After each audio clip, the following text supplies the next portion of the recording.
हज़रत अली रज़ी अल्लाह तआला अन्हु फरमाते हैं, कोई तुमसे भलाई की उम्मीद रखे तो उसे मायूस मत करो, क्योंकि लोगों की ज़रूरियात का तुमसे वाबस्ता होना अल्लाह की तुम पर इनायत है। हज़रत अली रज़ी अल्लाह तआला अन्हु फरमाते हैं, हमेशा अखलाक से बात करो, क्योंकि इंसान पर सबसे ज़्यादा मुसीबतें उसकी ज़बान की वजह से ही आती हैं। हज़रत अली रज़ी अल्लाह तआला अन्हु फरमाते हैं, जानवर में ख्वाहिश और फरिश्तों में अकल होती है, मगर इंसान में दोनों होती है। अगर वो अकल को दबा ले तो जानवर, और अगर ख्वाहिश को दबा ले तो फरिश्ता। हज़रत अली रज़ी अल्लाह तआला अन्हु फरमाते हैं, सिर्फ़ पैसे का होना रिस्क नहीं, नेक औलाद, अच्छे अखलाक और मुश्किल दोस्त भी रिस्क में शामिल हैं।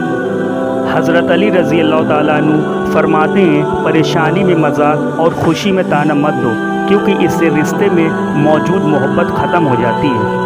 हज़रत अली रज़ी अल्लाह तआला अन्हु फरमाते हैं, अगर तुम मौत की रफ्तार देख लेते तो उम्मीदों से नफ़रत करते और उनका पूरा करने में कभी मशरूफ़ ना होते। अगर किसी को ये गुरूर हो कि वो तुमसे जितनी मर्तबा नाराज़ हो तो तुम उसे मना लोगे, तो बेहतर है कि तुम उसका ये गुरूर कभी टूटने न दो। हज़रत अली रज़ी अल्लाह ताला अन्हु फरमाते हैं, माफ़ी मांगने का ये मतलब नहीं होता कि आप गलत हो और सामने वाला सही, बल्कि माफ़ी मांगने का असल मतलब ये है कि रिश्ते निभाने की काबिलियत उससे ज़्यादा तुम में है।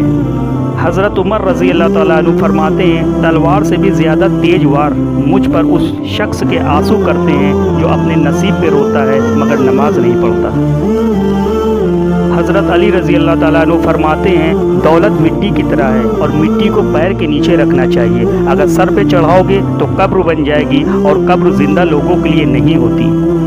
हज़रत अली रज़ी अल्लाह ताला अन्हु फरमाते हैं, जब हक़ पर रहते हुए तुम्हारी मुखालफत हद से बढ़ने लगे तो समझ जाओ अल्लाह तुम्हें कोई मुकाम देने वाला है। चैनल को लाइक करें, सब्सक्राइब करें, शेयर करें, दुआओं में याद रखें। अस्सलामु अलैकुम।